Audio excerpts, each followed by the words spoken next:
Hi friends, MD Vegan. I make a juice today and I make these juices always on my juice fasting days once a week. This is a rhubarb juice. I've been trying that for some time now. This year, there's only once a year you can make rhubarb juices fresh because that's when you get rhubarb. And it's now going to end, so this will be the last ones. I found some amazing recipes and recently a friend of mine on the Facebook friend, YouTube friend, recommended to juice rhubarb with strawberries. Rhubarb is really our most sour vegetable at all. It's not a joke. I read that in many places now. And strawberries are also in season right now, and they tend to be sweet. So that's something good. To balance the rhubarb, I learned from my experience, I always have to use sweet ingredients to balance it because it's the most sour. That's one of the most interesting memories I always had when I was little. Rhubarb was always something very special because it was so sour. But you can't eat a stick of rhubarb. As a kid in the garden, I could, and my friends, we did that. It was not impossible, yeah, it was not, ooh, but cooking with rhubarb and recipes began only after the invention of industrialized sugar. I read that too, interestingly, right? It was too sour otherwise. And now we have recipes like rhubarb pie and so forth, things like that. The Chinese used it as the root of the rhubarb, I read that too, as a medicine. Yeah? And it is good for digestion and has a lot of important minerals. It's very healthy. Yeah? But the sour flavor is an obstacle for some. So juicing it with strawberries I will try today.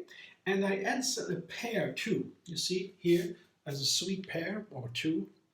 Same amount in the rhubarb, by 2 cups each. A little bit more strawberries. The strawberry should be the main part, the strawberry juice.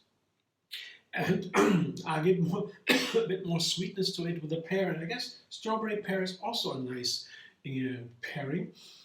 But rhubarb and pear, I tried that before. Pear rhubarb juice, very nice. A long time ago I tried already. The pear has sufficient sweetness if it's right. So let's do it. But one thing, if you want to make a rhubarb juice yourself and you use a juicer, I recommend to cut it in thin slices. Because one of the things in rhubarb, it has a very strong fiber, long, hard fiber. And when you don't cut it into thin pieces, it stucks in the juicer gets stuck because the long fiber, they don't break, they roll around the juicer inside and then it's stuck. And you have to take it out, take the fiber out and then do the next round. But with this small slices, the fiber is very short, no problem, it doesn't get stuck. So maybe a helpful trick. I will begin now the juicing and I'll come back in a second and show you the juice.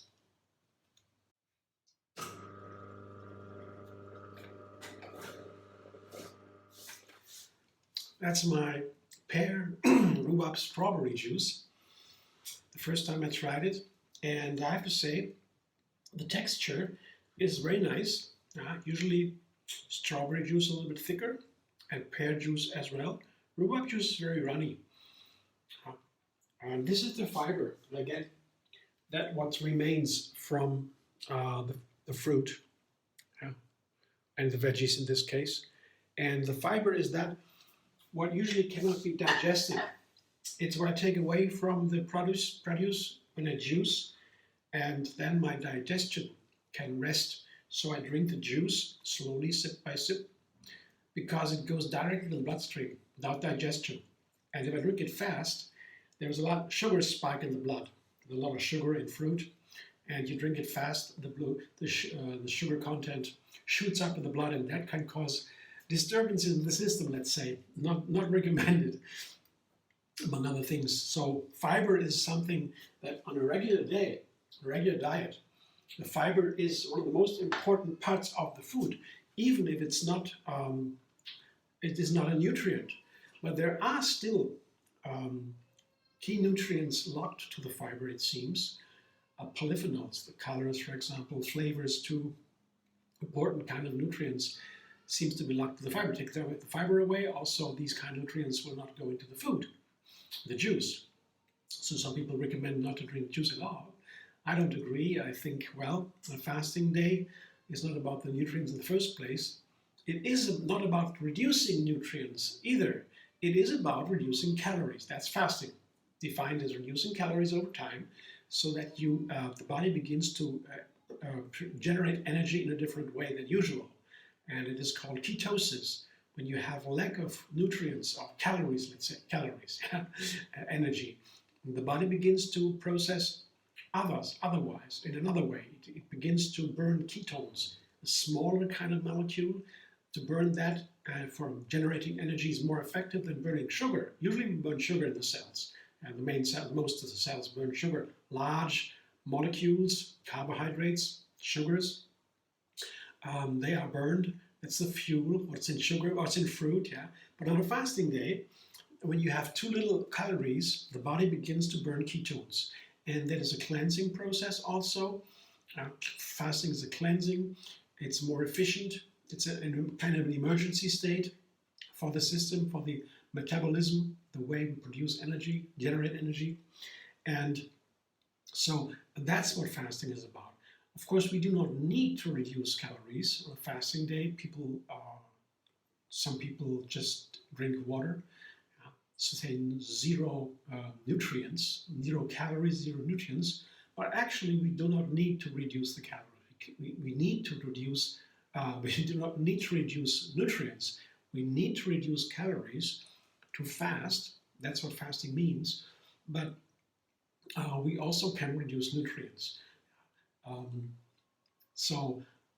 I pause digestion, and that is a big deal to me. If I have fiber and all these nutrients coming with it, yeah, my digestion begins to work again and takes a lot of energy away from the body too. 10% of the energy is used for digestion. I read about that too. And well, that's all a complicated story, but juice fasting is a thing, and even if you reduce some of the nutrients, I think it's for me, it works greatly. I enjoy the juices on a fasting day. I enjoy my cleansing. Also the mind, memories get restored. Like in the night, every night the same thing happens. Digestion rests, goes to a slower mode. The brain cleanses out debris a lot. And it's like rebooting a system, starting all over the next day. The word breakfast also means breaking the fast. In some countries that means breakfast. In Germany you have a different word, Frühstück. That is not breaking the fast. But in some countries we have this kind of meaning, breaking the fast after the night, breakfast. But the fasting day to me, the regular fasting day, is something like that, like a long, long night, only that I'm awake and fully awake. I'm really awake on a fasting day. I have these wonderful juices, enjoying my senses. Senses are more alert, more energy is going to the senses. Relatively, digestion rests. I have less time to spend in the kitchen. Making food is a lot of time, takes a lot of time, and also digestion takes a lot of time and energy. So that goes away, and I'm fully there, and I can make these recipes and taste the ingredients, what they are like. And that also helps me in other recipes. Here, I tried now to use the pear to make a rhubarb strawberry juice sweeter. And let's see if it works. Let's try. As I said, texture is okay, it's creamy. I'll show you in a moment. And the color, yeah, I mean, what do you want to say? It's a beautiful strawberry color, a little bit broken from the pear and the rhubarb. But still, you see, I can recognize the strawberry, I would say. Yeah. It's beautiful. And well, let's taste it now.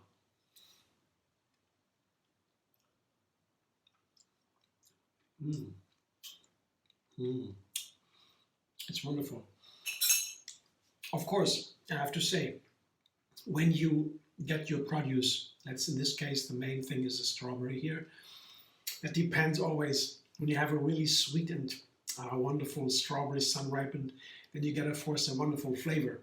This is okay. This strawberry is okay. I got it inexpensive in a supermarket nearby. It was an offer. Very cool, a large amount. I like that too. And yeah, but this is clearly the strawberry. It's not super sweet, but it's okay. And the other sweetness comes from the pear, and that flavor is very gentle. It's also in here. It goes nicely with the strawberry. And what I didn't know before, I mean, before this juice, I knew it already. But before I began now this latest rhubarb series, so the series recipes focused on rhubarb, I did not know that rhubarb had a fascinating quality. It highlights other flavors, other ingredients. That is fascinating. I didn't know. So I noticed at first with the carrot rhubarb juice. Um, I use the carrot for the rhubarb juice because the carrot also has a lot of sugar, yeah, like beet. Beet doesn't work. I didn't work. That didn't work for me with the rhubarb, but the carrot works. And all of a sudden, I tasted the carrot so strong because of the rhubarb. The rhubarb takes itself back. It's a flat flavor, it seems. It's sour and hard. I would say hard. It's a dry flavor somehow. And that quality somehow it seems to lift the other flavors up, like on a canvas, on a background. Yeah, rather interesting. Really, I learned so many things about all of these ingredients. It's fascinating. So here too, the pear flavor comes through a little bit, and it goes in very nice harmony with the strawberry. They're a little bit akin, strawberries and pears. Well, I definitely can use it in other recipes with fruit salads, for example, or pies, cakes, yeah, and other things. Let's see, that's for later. But now the strawberry juice with the rhubarb and the pear is a success, I would say. I recommend you to try it. If you want to make a rhubarb juice, try this one. It's not, you won't regret it, I guess. See the texture here. It's a beautiful texture, light, yeah, and yeah, a little bit. Yeah, I don't know. It looks beautiful to me. They all look different. Can't describe that. To describe the flavor already is something. And now this year, yeah. Well, thanks for watching. I hope you enjoy. If you like my video, subscribe. MD Vegan on YouTube. Have another recipe every single day. Enjoy the endless vegan variety. And you can also push bell button on your YouTube, and then you get a notification. Whenever a video comes out, you get notified. So you don't miss one. And you can also find me on Facebook, Instagram, Pinterest, and X. And there is a Facebook page called Tree Yoga Moon Fasting. That's the page where I post all my juice recipes or plant milks for fasting, with the fibers removed. Then the fasting calendar for the best fasting days. If you want to go deeper into it, if you're interested, feel free. See you soon.